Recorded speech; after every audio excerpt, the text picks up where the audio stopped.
Sud Radio, Osez entreprendre, Thomas Binet. Et comme tous les dimanches, votre rendez-vous économique. Bonjour mon cher Thomas Binet. Bonjour Maxime. On commence par oser entreprendre au programme ce matin. Eh bien au moment où la polémique sur les vêtements venant d'Asie bat son plein, je vous propose de revenir sur la marque Camaïeu. Ça sera notre saga de la semaine qui a eu des hauts et des bas. Et est-ce que la femme est et sera l'avenir de l'entreprise? Nous sommes avec Francine Savidan, qui est la présidente d'Initiative Île-de-France et porte-parole de Créatrices d'Avenir, qui vient nous faire l'état des lieux de la situation des femmes entrepreneurs et nous parler de son concours Créatrices d'Avenir. Et nous donnerons un prolongement à ce sujet avec Alexandre Lacharme, notre consultant entrepreneurial. Eh bien, il va nous parler de l'entrepreneuriat au féminin, motivation, succès et défis en 2026. Ecoréseau Business, le magazine de référence pour entreprendre, présente Sud Radio, Osez entreprendre, la saga des entreprises. Alors pour débuter ce rendez-vous, mon cher Thomas, on revient sur cette actualité qui ne cesse d'occuper la une des journaux. On pense évidemment à Chine. Et justement, vous faites un petit pas de côté pour revenir sur une marque bien connue des Français et des Françaises, qui a connu un destin aussi fulgurant que tragique. C'est la marque Camaïeu, une enseigne de prêt-à-porter qui habillait des générations entières avant de disparaître brutalement des centres-villes. Oui Maxime, parce que Camaïeu, c'est d'abord une success story made in France. Tout commence en 1984 dans le Nord à Roubaix. 3 entrepreneurs, Jean-Pierre Torque, Jean Duforest et Nicolas Boulanger, ont une idée simple mais puissante, proposer de la mode féminine tendance, accessible et renouvelée en permanence. Le pari fonctionne. Les façades bleues de Camaïeu fleurissent partout, en ville comme en galerie commerciale. Dans les années 90, c'est l'International qui s'ouvre à elle. Et en 2000, l'enseigne entre en bourse. À son apogée, elle devient un géant européen du prêt-à-porter. Et malgré le succès que vous décrivez, la chute a été brutale. Qu'est-ce qui a fait vaciller à un moment la marque emblématique que vous venez de décrire, Camaïeu? Eh bien, plusieurs facteurs, Maxime. D'abord, la concurrence. Zara, H&M, Primark, des mastodontes qui imposent le rythme infernal de la fast fashion. Ensuite, une transition numérique ratée. À l'heure où tout le monde se digitalise, Camaïeu tarde à investir dans le e-commerce. Et puis, il y a les mauvais choix stratégiques, les tentatives de diversification mal calibrées. Tout cela, cumulé à la crise économique, aux gilets jaunes, puis à la Covid, a précipité l'enseigne dans le rouge. Résultat, redressement judiciaire en 2020, liquidation en 2022 et 2600 emplois de sacrifiés. Il y a un mais, parce qu'aujourd'hui, Camaïeu revient quand même avec un nouveau visage. Qu'est-ce qu'on peut dire de cette renaissance? Eh bien, cette renaissance, ça s'appelle Bicamaïeu, Maxime. Une renaissance portée par le groupe Célio, qui voit dans Camaïeu l'alter ego féminin de son enseigne masculine. Pour Sébastien Bismuth, le président, directeur général du groupe, c'est une vraie fierté de relancer ce nom chargé d'histoire. L'idée, miser sur des pièces basiques, essentielles, autour des 30 €, avec 700 références dans des boutiques plus grandes, mais moins nombreuses, à savoir 12 contre 512 quand même à l'époque de sa splendeur. Une stratégie audacieuse qui mise sur la notoriété toujours intacte de Camaïeu et peut-être une nouvelle histoire à écrire, c'est l'avenir qui le dira. Sud Radio, Osez entreprendre, l'invité. Justement, c'est en lien avec ce que vous venez de dire, mon cher Thomas. Votre invité, c'est Francine Savidan, présidente d'Initiative Île-de-France et porte-parole de Créatrices d'Avenir. Et elle est à l'origine d'un concours qui vise à mettre en valeur et à encourager l'entrepreneuriat des femmes en Île-de-France. Bonjour Francine Savidan. Bonjour, merci de votre invitation. Vous allez, Francine Savidan, dans les prochains jours, le 9 décembre, attribuer dans le cadre de la 15e édition du concours Créatrices d'Avenir 8 prix. Pour cela, vous avez sélectionné d'ailleurs 18 femmes entrepreneurs par des sélections départementales et un jury régional. Revenons à la genèse, c'était il y a 15 ans. Pourquoi avoir créé un tel concours? C'était quoi votre constat? Alors nous avons emboîté le pas des pouvoirs publics, à la fois la préfecture de région et la région, qui faisant le constat, c'était l'époque où l'égalité entre les hommes et les femmes tenait le devant de la scène, les textes venaient de sortir et ils ont pensé qu'il y avait une très mauvaise représentation des femmes dans l'entrepreneuriat. Et ils nous ont demandé de mettre sur pied ce concours Créatrices d'Avenir. Donc nous l'avons développé en coopération très étroite avec les pouvoirs publics régionaux, avec nos investisseurs financiers qui nous accompagnent depuis des années. Et nous avons ainsi porté cette idée que l'entreprise au féminin devait se développer et à tout le moins atteindre au minimum le nombre d'entreprises portées par les hommes. Alors on connaîtra le résultat de ce concours le 9 décembre, j'ai commencé à le dire. Mais qu'est-ce que vous retenez de ce millésime?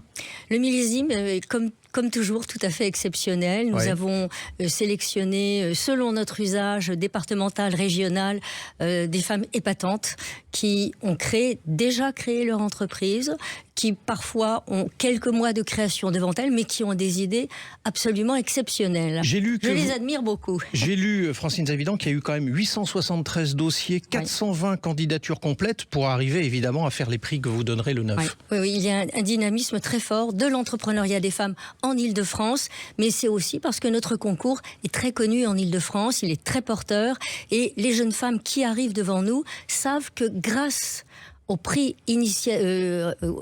Créatrices d'avenir, elles vont être portées dans leurs projets par les médias, elles vont être portées par les partenaires qui vont les initier dans des domaines qu'elles méconnaissent encore un peu, et elles vont apprendre très vite à surmonter les difficultés qu'elles rencontrent. Alors, sans dévoiler les résultats, quoique, si vous pouviez, ça nous arrangerait. Ah, je ne pourrais pas. Vous ne pourrez pas. Quels sont les profils dans ce millésime, justement, de ce concours des créatrices? Des femmes plutôt jeunes. Oui. Des femmes très bien formées, des femmes qui ont souvent déjà de l'expérience et qui, dans la tête, depuis quelques années, ont un projet dont elles savent qu'il est très porteur et dont elles attendaient une impulsion pour porter cette création sur les fonds baptismaux. Elles les ont créées et elles ont fait preuve déjà de grand dynamisme. Alors rendez-vous donc le 9 décembre prochain. Vous avez également sorti un baromètre, et c'est aussi pour cette raison qu'on vous reçoit ce dimanche matin, sur l'entrepreneuriat et les inégalités de genre. Où en sommes-nous, Francine Zavidan, concrètement, en 2025, à l'aube de 2026 ? Les choses ont progressé, mais il y a encore des obstacles. Il y a encore des obstacles qui sont quand même toujours un petit peu les mêmes, mais je vais quand même essayer de vous porter un discours positif, parce que je pense que depuis le temps que l'on évoque toujours les mêmes questions, le genre, le plafond de verre, du syndrome de l'imposteur, on progresse tout doucement, mais il y a encore quand même des obstacles à la fois sociaux, mais aussi des obstacles à l'intérieur de la personne qui s'auto-limite, qui fait qu'elle pense qu'elle ne sera pas à la hauteur. Vous savez, c'est ce fameux syndrome de l'imposteur. On va en parler dans un instant, Francine Zavidan. Mais je voudrais qu'on rentre justement dans le détail de votre baromètre. J'ai relevé certains éléments que je voudrais vous soumettre, sur lesquels vous allez pouvoir apporter votre regard. Vous avez cherché à savoir, par exemple, où nous en étions sur le sexisme, donc dans l'entrepreneuriat. 56% des femmes entrepreneurs, soit plus de la moitié de vos sondés, déclarent avoir déjà été confrontés à des obstacles ou à de la discrimination directement liée à leur genre. Comment vous expliquez l'augmentation de 5 points, quand même, c'est pas neutre, par rapport à l'année dernière, du nombre de femmes confrontées à ces discriminations? Encore une société qui présente des archaïsmes. Le sexisme, pardonnez-moi messieurs, mais il provient bien des hommes qui stigmatisent les femmes et qui ont peut-être parfois tendance à dire « Ah oui, c'est une femme » et faire un humour plus ou moins agréable et plus ou moins facile à entendre. Je suis une femme, ça m'est déjà arrivé. Et c'est vrai qu'il faut que les femmes apprennent soit à résister devant cette forme d'agression, soit, et ce serait encore mieux, à répliquer, de manière à progresser et de manière peut-être aussi à éduquer un petit peu tout le monde. C'est un phénomène culturel pour moi, et je pense que c'est le plus tôt possible à l'école qu'il faut apprendre aux hommes et aux femmes, mais le progrès ne viendra que des deux marchant dans le même sens et avec cohérence, mais il faut éduquer tout le monde. Vous avez été entendu sur le sujet. Vous êtes également intéressé à la solitude de la femme entrepreneur. Est-ce qu'il y a un lien entre solitude, charge mentale et la typologie d'entreprise rencontrée? Bien sûr, parce que le sentiment de solitude, il est partagé aussi par les hommes qui créent des entreprises.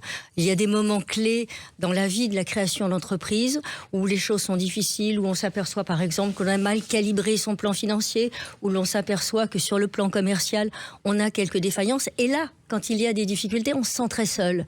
Et cette solitude, elle est probablement renforcée pour les femmes, parce qu'elles ont sur la tête, sur le dos, un certain nombre d'obligations qu'elles doivent également remplir et qui renforcent ce sentiment de solitude dans l'affrontement de la vie économique. Alors vous avez évoqué, et je voudrais rester sur ce point justement, le syndrome de l'imposteur, qui serait un mal très féminin en définitive, c'est ce que votre baromètre laisse entendre. Précisons les choses, 93% des dirigeantes déclarent avoir déjà douté de leurs compétences, même lorsqu'elles réussissent, et 66% souvent. Alors seuls 7% affirment n'en souffrir jamais. Avez-vous identifié, Francine Zavidan, des pratiques ou des accompagnements qui permettent d'en réduire l'impact, puisque la cause, on essaie de trouver les solutions? C'est l'un des points clés de notre concours Créatrices d'avenir. Nous avons le souci d'assurer la visibilité des femmes, mais de les aider à surmonter leurs difficultés. Ouais. Nous avons des rencontres et des réunions au sein de notre structure pour leur apprendre à surmonter ce genre de difficulté du syndrome de l'imposteur, qui est incontestablement la difficulté que je supporte le moins bien, parce que cela me gêne considérablement de savoir que les femmes se sentent quelque part un peu inférieures, parce que c'est quand même cela. C'est un sentiment d'infériorité, et vous le voyez bien, on est dans la démarche individuelle. Et là, elle ne peut être corrigée que par un encadrement spécifique. Vous savez quel est mon rêve ? C'est créer une école de l'entrepreneuriat des femmes, au cours de laquelle on apprendrait aux femmes à prendre confiance en elles et à ne pas se dévaloriser, parce que là aussi, nous sommes dans un phénomène de société, mais aussi dans un phénomène individuel. Et pour autant, Francine Savidan, 93% des femmes interrogées se disent prêtes à se relancer dans l'entrepreneuriat. Si c'était à refaire, donc ça s'adresse vraiment aux femmes qui l'ont déjà fait, c'est un signal super encourageant en fait. C'est un signal super encourageant, et c'est vrai, mais je vous assure, elles sont tout à fait admirables. Toutes les créatrices que nous avons reçues cette année, j'ai participé au dernier jury, elles sont toutes admirables, d'un courage fou, et je comprends que d'une année sur l'autre, même en cas de difficulté, elles se disent « je continue quand même ». Elles ont une détermination, une résilience et une force formidable. Merci à vous Francine Savidan, et donc rendez-vous le 9 décembre pour connaître les lauréats. Absolument. Merci beaucoup d'être passé du côté d'Oser Entreprendre, et je rappelle que vous êtes donc la présidente d'Initiative Île-de-France et porte-parole de Créatrices d'avenir. Sud Radio, Oser Entreprendre, les essentiels de l'entrepreneuriat.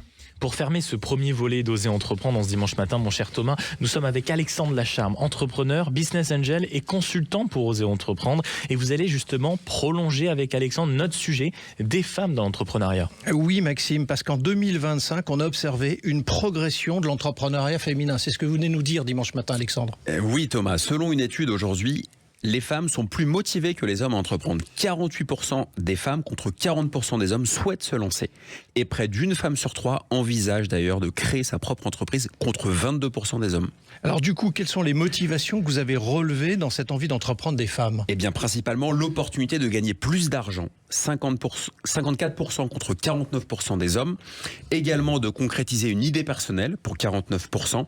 Et enfin de donner plus de sens à leur vie professionnelle pour 45%. Alors une question importante quand même, c'est comment se passe l'accès au financement ? Eh bien c'est un paradoxe car plus de 2 Français sur 3 estiment que ce n'est ni plus facile ni plus difficile pour une femme d'obtenir un prêt. Pourtant 39% des femmes pensent que ça serait plus compliqué. Et 1 sur 5 ose moins demander de financement. Les contraintes familiales pèsent également. 38% se sentent limitées parfois par leur vie de famille. Et malgré les freins que vous évoquez, elles réussissent quand même. Oui, selon France Active, qui accompagne chaque année plus de 36 000 entrepreneurs, dont près de la moitié des femmes, 83% restent en activité après leur financement, contre 74% en moyenne, toujours confondus. Soit moins de dépôts de bilan que chez les hommes. Elles n'hésitent pas à se former, à se faire accompagner, à rejoindre des clubs de femmes entrepreneurs pour développer leur réseau et leur confiance. En conclusion de tout ça, Alexandre ? 2025, l'entrepreneuriat féminin progresse, mais reste freiné par des perceptions et des stéréotypes. Soutenir les femmes créatrices n'est plus une option, c'est une nécessité pour montrer l'exemple et faire changer définitivement les mentalités. Merci beaucoup mon cher Alexandre, et disons-le, de toute façon, si vous n'avez pas compris le message, bien sûr que l'entrepreneuriat féminin est un vrai levier d'avenir. Mon cher Thomas, je vous garde puisqu'on poursuit dans un instant avec Oser Investir. À tout de suite sur Sud Radio. Sud Radio, Oser Entreprendre, Thomas Binet.